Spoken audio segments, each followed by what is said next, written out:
Livro 4, lição 44, dois temas. Primeiro, phrasal verbs, segundo, permission. Então aí, na página 22, no Grammatical Preview, vamos ver o que é um phrasal verb. Olha a definição. A phrasal verb is a verb which has two parts. Um phrasal verb é um verbo que tem duas partes. A parte A, olha alguns exemplos logo abaixo. Por exemplo, sit. E a parte B, down. Sit down. Mais exemplos, take off. Parte A é o take e a parte B o off. Mais um ainda, look around. Vamos para a página 23, vamos dar uma olhadinha em alguns exemplos na sentença. After 3 hours, she sat down. Depois de 3 horas, ela sentou-se. Outro exemplo, he took off his hat. Ele tirou o seu chapéu. Took off. E, finalmente, dois exemplos na mesma sentença. He looked around as she ran away. Ele olhou em volta, ele olhou ao redor no momento em que ela fugia, no momento em que ela corria, no sentido de fugir. Como vimos no início desta lição, os phrasal verbos são formados por duas partes. Na verdade, você tem os verbos tradicionais, né? Muitos que você já conhece, outros que ainda não. E tem também uma partícula que é tecnicamente chamada de partícula adverbial, mas que você já andou vendo por aí várias dessas palavras quando elas trabalhavam como preposições. Acontece que aqui elas não estão exercendo essa função, tá? Elas vão exercer uma função adverbial, isso é, elas vão modificar o verbo. Por isso que é chamado de verbo frasal, né? Uma frase. Veja esse exemplo. The man cut off his finger. The man cut off his finger. O que é que eu estou falando aí? O homem cortou o dedo dele. Mas veja, esse cortou, quando a gente usa o off tem uma ideia, transmite uma ideia de desconexão, de desligamento. Então ele não só cortou o dedo e colocou um band-aid e ficou bom. Não, ele decepou, porque você tem o verbo cortar seguido de off. Então veja que interessante, o phrasal verb ele comunica muito mais do que simplesmente o verbo sozinho. Se eu dissesse o homem cortou o dedo, você não sabe se ele cortou com uma faca e dá para pôr um band-aid lá e fica bom, ou se ele realmente decepou. Em inglês fica bem claro, se você falar he cut off, você vai ter essa ideia de que realmente decepou o dedo, diferentemente de apenas the man cut the finger, tá certo? Então tá aí, essa é a primeira vantagem do phrasal verb, né? E a gente aproveita esse momento para refletir no seguinte, o inglês é uma língua que transmite muito significado, muitas informações, exatamente através dessa técnica de combinação de palavras.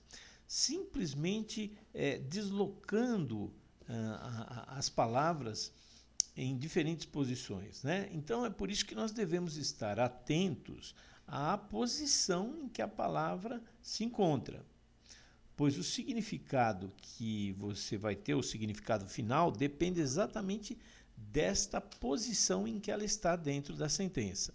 Falando em posição dentro da sentença, aproveitemos também um momento para refletir e rever alguns termos gramaticais. Bom, desde o início aqui no curso, você sabe da fórmula universal, né? Sujeito, verbo, objeto. Então, Maria comprou um livro, né? O sujeito é a Maria, o verbo é comprou e o livro seria o objeto ou o complemento dessa ideia. Muito bem.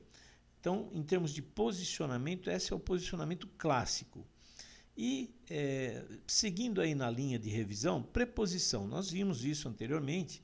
A preposição é aquela palavrinha que vai conectar um substantivo, isto é, um nome à sentença, ou mais especificamente ao verbo. Vamos pegar uma coisa bem simples. The bird is on the branch. O pássaro está sobre o galho, está no galho da árvore. The bird is on the branch.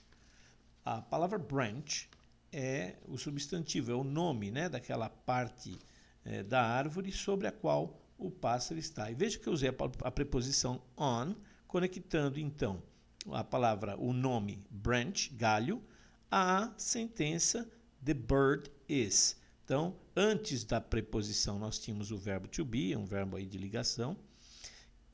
Depois nós tivemos a preposição propriamente dita on. Por que escolhemos on?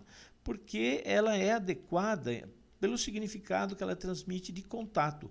Veja, o passarinho está ali com os pezinhos conectados sobre o galho. Existe, portanto, um contato da patinha do passarinho com o galho. E por isso utilizamos a preposição on. É a mais indicada conectando o nome branch ao verbo is. Portanto, a preposição exerce essa função de intermediário, de conector. Ela conecta um nome. Depois de uma preposição, vai vir um nome ou seu representante, um pronome. Ainda revendo as preposições, vamos recordar algumas das ideias nucleares, algumas das ideias que as preposições transmitem por si só. É claro que elas não ficam restritas a um único significado. Nós vamos ver aqui os principais significados, os significados nucleares de cada uma delas. Então, por exemplo, nessa nossa pequena lista, nós vamos ver a preposição on, que já falamos aqui, contato, e a sua oposta, que seria off, a ideia contrária de não contato. Inclusive, isso é fácil de lembrar, porque todos os aparelhos eletrônicos nós temos lá as duas posições para ligar, on, conectar, e para desconectar, off, ou FF.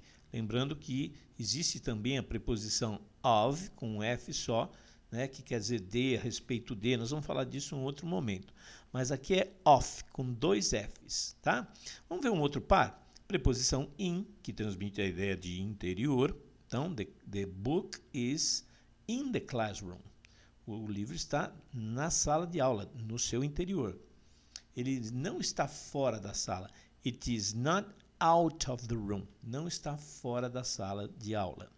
Uma outra preposição é a preposição up, que quer dizer movimento para cima, né? Look up, olhe para cima. The plane is going up. O avião está subindo.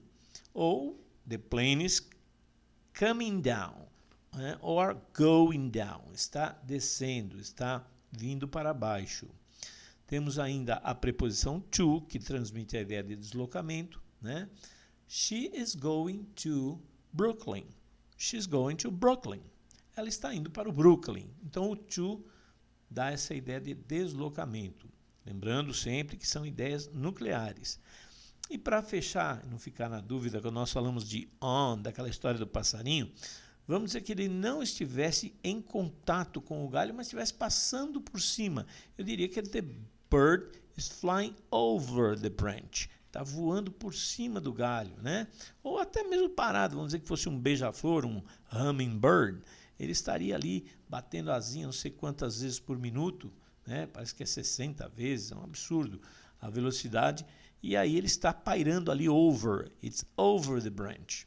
Mas normalmente over quer dizer por cima, sem contato e habitualmente em movimento, tá? Habitualmente.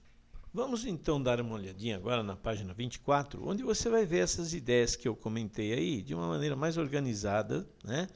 Associando-as com o verbo get. Veja, o verbo get, depois do verbo to be, eu diria que é o verbo mais flexível do inglês em termos de significado. Então veja na página 24 o que acontece quando nós associamos o get, que nuclearmente, né, originalmente quer dizer obter, mais uma preposição. Olha lá. Get in. Get in. Get in the car. Obtenha a posição para dentro do carro, ou seja, entre no carro. O contrário seria get out. Get out of the car. Sai do carro. Get on.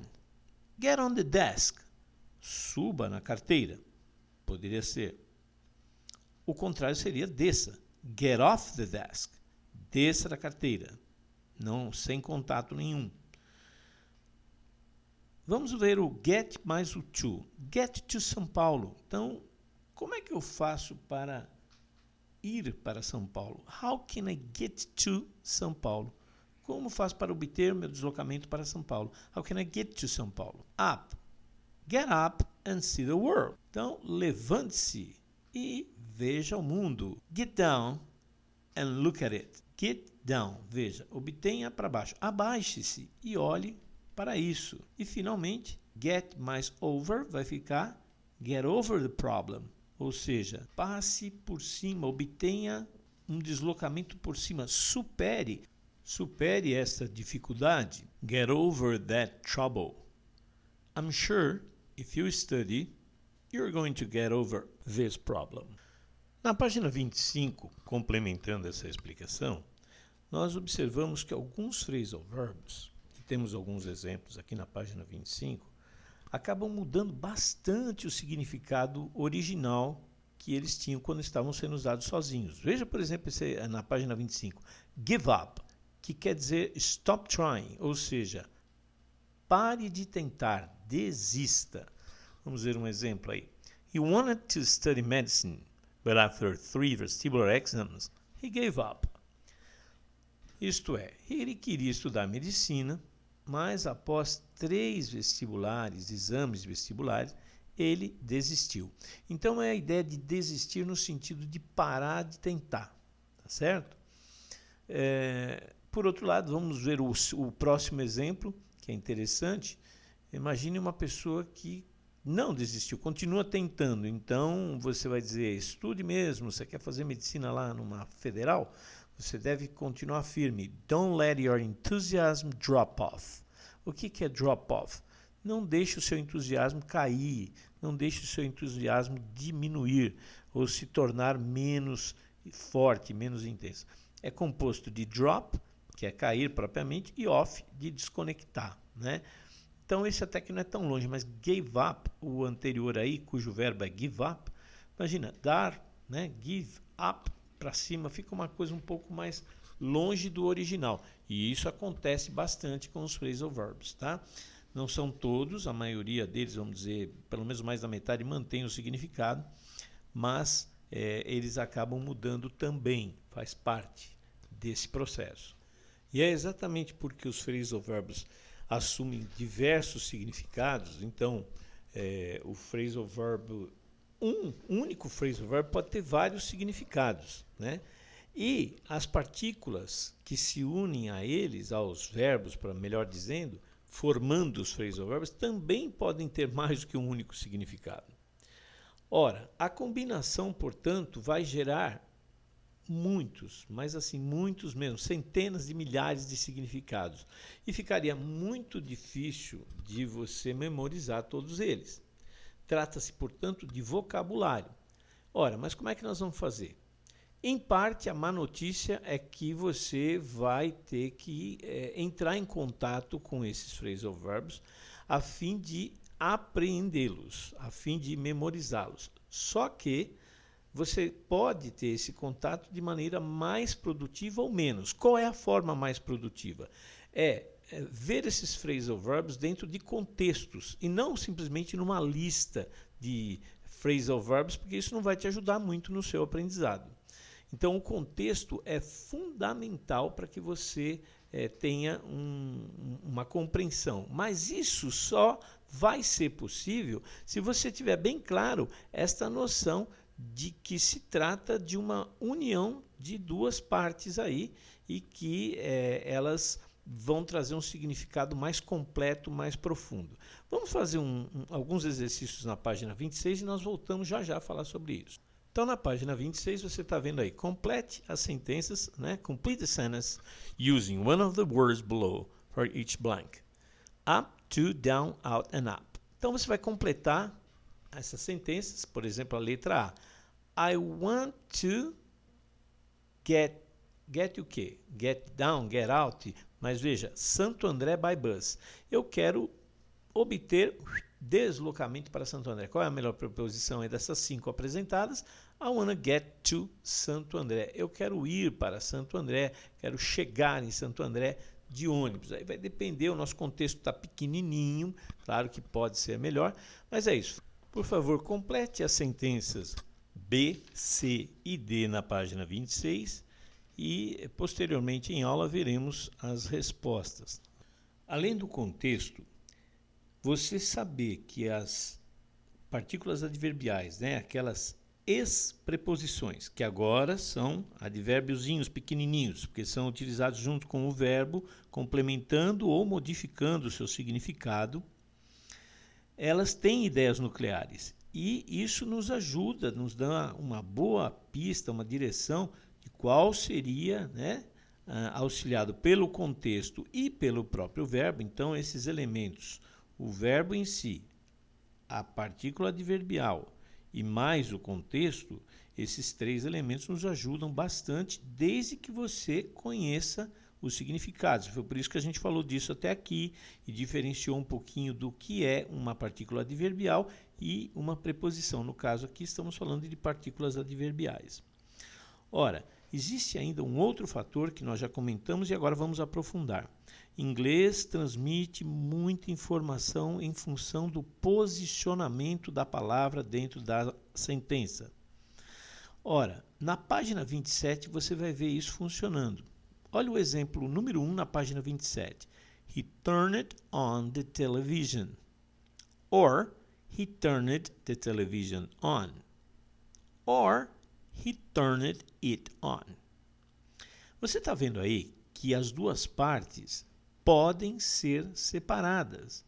Você pode mantê-las junto, como no primeiro caso, he turned on the television, ou seja, ele ligou a televisão. Mas por que turned on quer dizer ligou?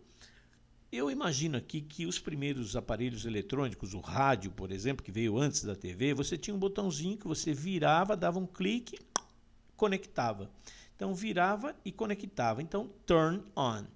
A televisão mudou, virou digital e controle remoto, o rádio e tudo mais, mas o vocabulário permaneceu de acordo com a origem, tá certo? No segundo exemplo, você percebe a separação. He turned the television on. Então, nós separamos as duas partes, o turned e o on, usando o substantivo television. Interessante, né? E é muito comum isso. E tem uma terceira opção, que seria você falar he turned it on. Esse it está substituindo a televisão. Então, para dizer que a pessoa ou ele ligou a televisão, você pode dizer isso de três maneiras.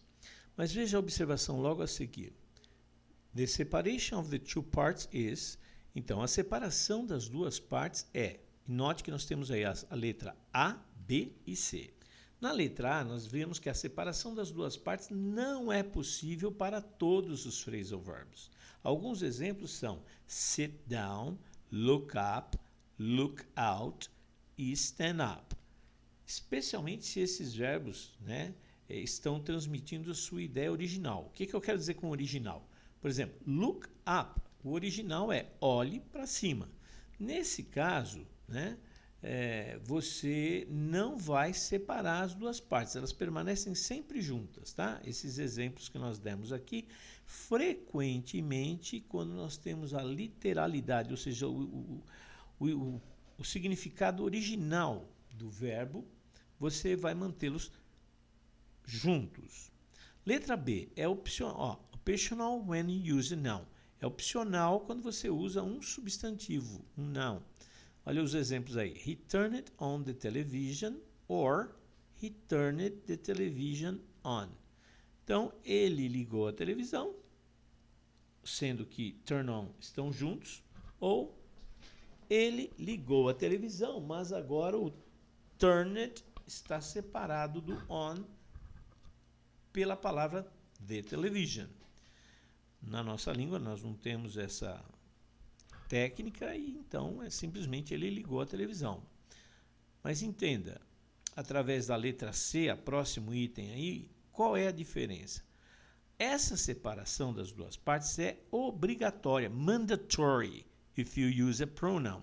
É obrigatório se você usar um pronome. He turned it on. Nesse caso, você não pode fazer he turned on it. Se você fizer, você vai acabar descaracterizando esta ideia transmitida pelo phrasal verb turn on, no sentido de conectou, tá? Ligou. não é possível você utilizar um pronome e alterar o significado do verbo. Quando você usa um pronome, você deve separar o phrasal verb desde que ele seja separável. Como nós vimos na letra A, existem alguns que não são. E, por enquanto, a grande pergunta é, poxa, mas como é que eu vou saber se é separável ou não, né? Eu entendo essa preocupação e a única ferramenta que eu vou te dar nesse momento é, se o phrasal verb mantém a originalidade do significado, então, sit down é sente-se, e é isso mesmo o significado, então, tecnicamente, teoricamente, não será separável, tá? Mas cuidado, porque o próprio exemplo que eu dei anteriormente de look out, né? Look up, o exemplo que eu dei anteriormente, olhe para cima, pode ter também um segundo significado. Por exemplo, look up pode ser consultar, por exemplo, consultar um número de telefone numa lista telefônica, né? Nem tem mais lista telefônica hoje em dia, né? Mas consultar uma palavra no dicionário. Look up for the word in the dictionary. Procure a palavra no dicionário. Então, aí já mudou e aí você poderia separar, né? For example, I looked for the word up in the dictionary. Or, I looked it up in the dictionary. E aí, quer dizer, eu procurei, eu consultei por essa palavra no dicionário. Não se preocupe com isso agora, apenas procure entender que os phrasal verbs têm esse mecanismo. Utilizando dessa vez o contrário, né? O turn off, que é desligar. Então veja as 3 maneiras aí que você pode falar no exemplo 2, na página 28. Could you turn off the radio? Você poderia desligar o rádio. Outra maneira seria, could you turn the radio off? Veja o radio separando aí as duas partes. E finalmente, o pronome que substitui radio seria it. Could you turn it off? Could you turn it off? Temos a junção do N com o it, né? E o T de it fazendo um flap T ali, ó. Turn it off. Lembrando essa observação no final da página 28 aí. You must separate the phrasal verb because of the usage of the pronoun. Ou seja, você tem que separar as duas partes do phrasal verb por causa do uso do pronome, tá certo?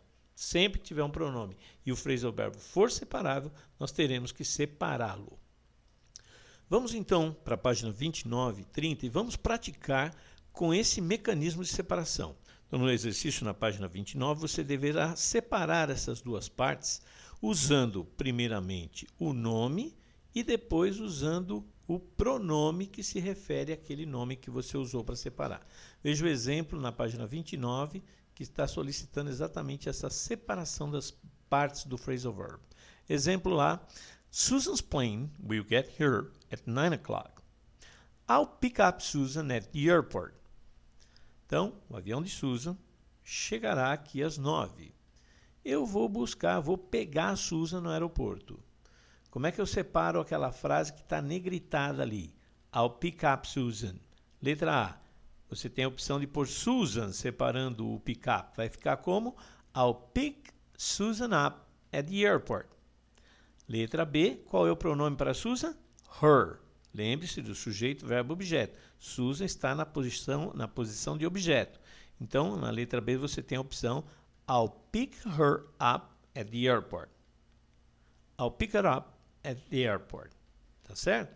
Então, você vai fazer a mesma coisa com os outros exercícios. Tem 8 exercícios aí que vão pedir para você separar. Basta olhar no exemplo, né? Olha que está negritado. Os phrasal verbs que você precisa separar já estão negritados. Na letra A de cada exercício, exercício 1, letra A, você vai separar usando o substantivo. Lembrando, eu vou dar mais uma dica para você aí não errar. Veja que na número 1, exercício 1, I'm watching a movie. Please turn off the lights.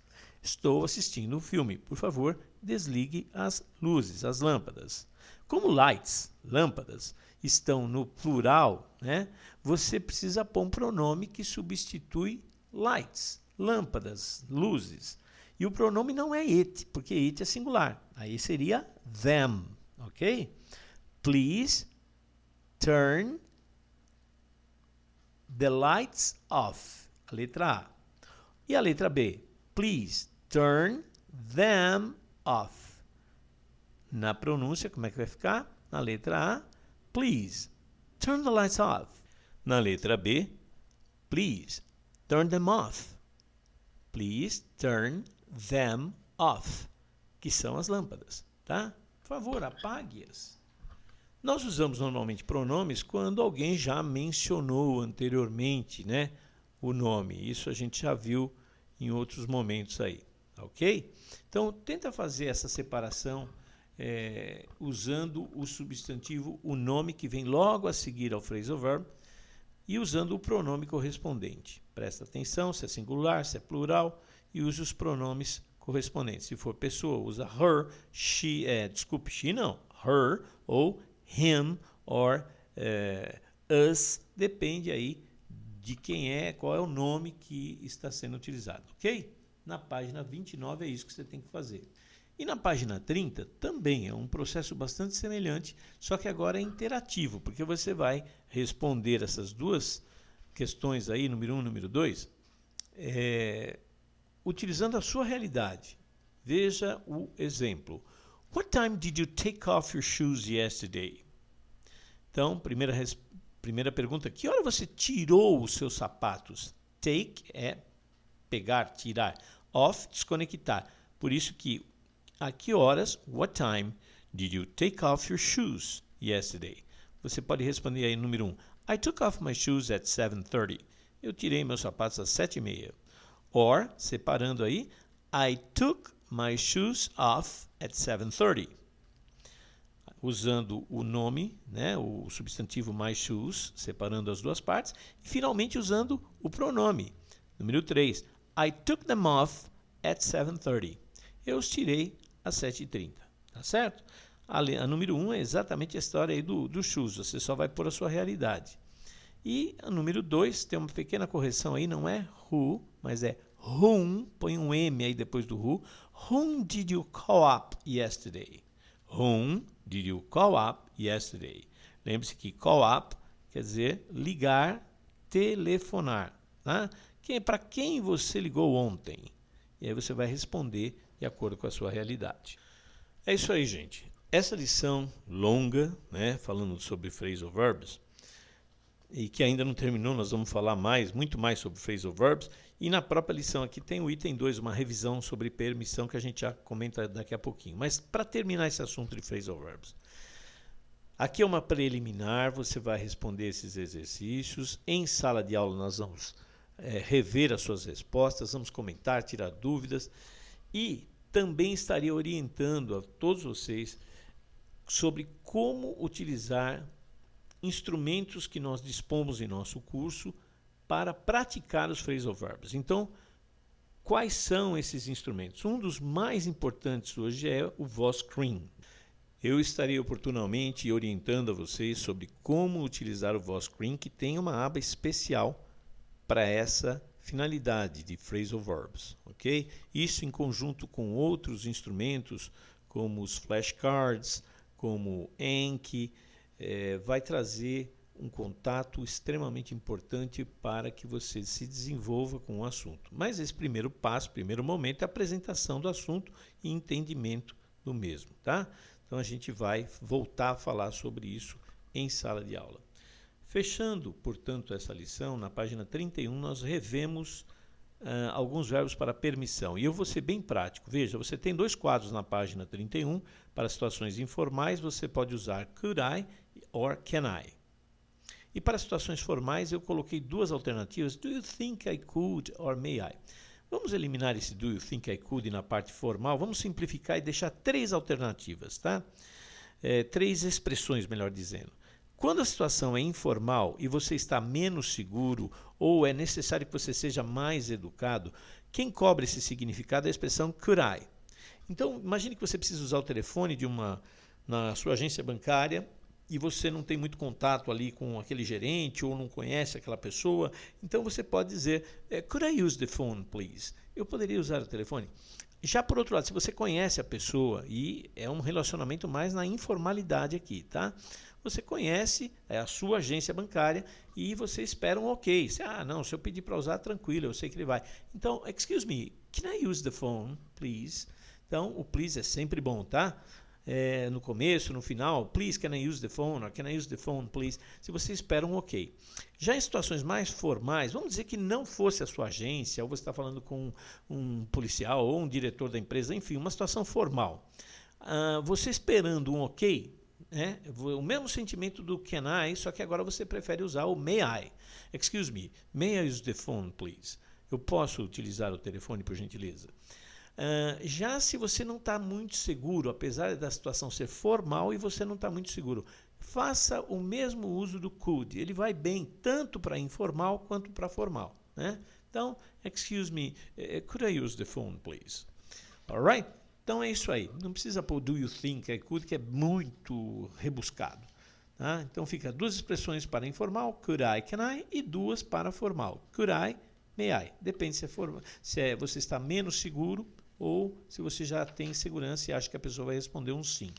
Baseado nisso, na página 32, temos a revisão de exercícios que já fizemos anteriormente e você vai completar, né, da melhor maneira. Olhe para as situações aí. Né? Are the next situations formal or informal for you? Use one of the expressions to ask for permission. Follow the example. Example, intention. See a house advertised in the paper today. Local situation, you're at a public telephone. You feel, you expect okay. Veja, apenas repassando o feeling da situação, do contexto. Sua intenção é dar uma olhada numa casa que foi anunciada no jornal de hoje. Local, você está no telefone público, né? Local situation, você está no telefone público. E você, como é que você se sente? Bom, você espera um ok, já que o camarada anunciou, né? O mínimo é esperar que ele vai dizer que sim. Se você pede lá permissão para ir olhar a casa, é óbvio, né, que o camarada vai responder que sim. Apenas se a sua personalidade, se a situação, se a pessoa lá for mais caracterizar um contexto mais informal, você usa o can I. Se for mais formal, você vai usar o may I. Então tá aí os dois exemplos. What do you say? O que você diz? Can I see the house advertised in the paper today? Posso ver a casa? E se for mais formal, também é possível. May I see the house advertised in the paper today? Que é a mesma coisa. Posso ver a casa anunciada no jornal?